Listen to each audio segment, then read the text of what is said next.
For anxiously attached people, breakups tend to be very challenging. We know that for anxious folks, connection is a very high-ranking need, and the relationship tends to be our anchor and our source of safety. We really lean on the relationship as giving us identity, as giving us purpose. We tend to orbit around that and really prioritize the relationship above the other pillars of our life. And while that's not, oh, you're so anxious and clingy and needy because of those traits or preferences, it's normal. I would say that folks with secure attachment patterns also find their relationship to be a source of security and comfort and stability, and they prioritize it. That's not an anxious trope.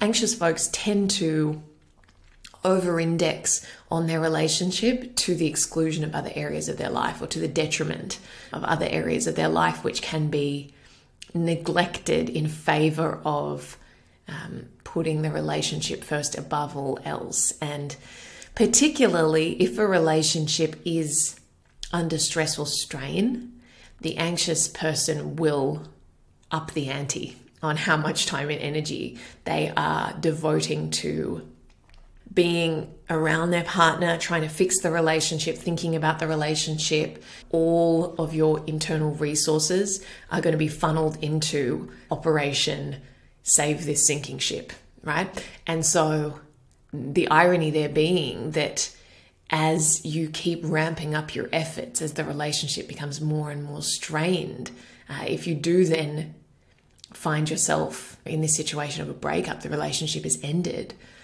you've expended all this energy trying to save it, and you're left really empty-handed. And it can be a double-edged sword, because you feel this sense of failure that you weren't able to salvage the relationship.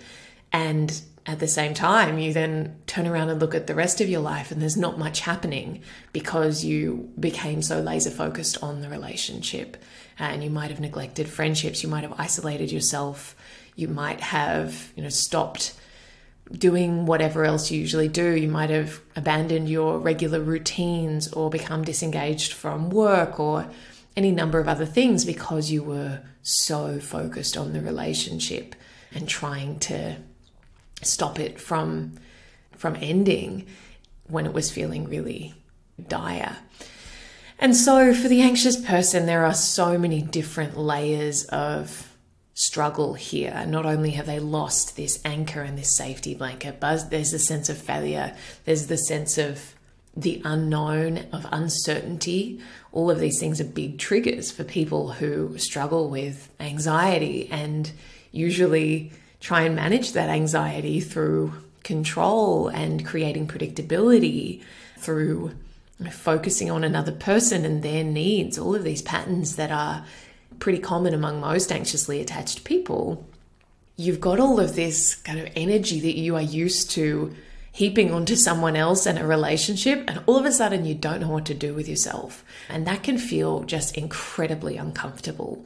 And you could feel almost frantic and panicked and very overwhelmed by that experience. Being in the void of all of that is just deeply uncomfortable. And so many anxiously attached folks will just spin out after a breakup and feel this overwhelming urge to reconnect with their partner. Not knowing how your partner is thinking or feeling, if you're not in contact with them, that is also likely to be incredibly difficult. So all of a sudden, this person who you're used to having access to, and you're accustomed to feeling entitled to speak to them and to know how they're feeling and to know what they're doing and who they're spending time with and all of those things, all of a sudden overnight you lose jurisdiction over that. And that can feel, again, for someone whose tendency is to create safety via a level of control and oversight, feeling like you've just lost power there, and that you no longer have any right or entitlement to know what they're thinking, to know what they're feeling, to know what they're doing with their time, who they're seeing, all of those things.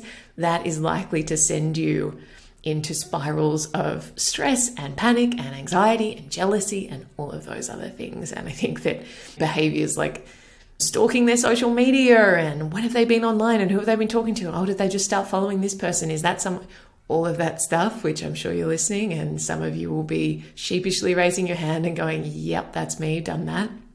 I get it. You are not alone. A lot of people do. I've done that before. It's a really easy trap to fall into, just feeling like we need to gather information to somehow arm ourselves because that's just what we know to do. But of course, none of that is really helping us.